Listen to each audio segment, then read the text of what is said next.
In front of me is OnePlus Nord CE4 Lite, and today I would like to show you how you can use keyboard Clipboard.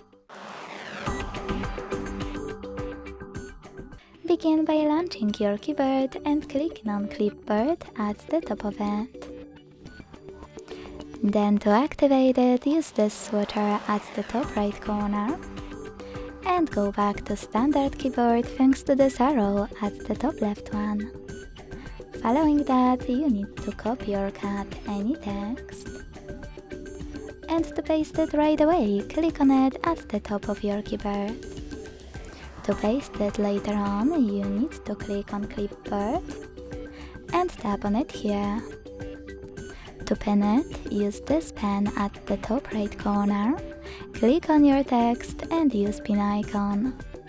You can unpin it the same way. To delete it though, tap on the pen again, select one of your sentences and use pin icon next to the pin one. Lastly, to disable Clipboard completely, use the same switcher as before.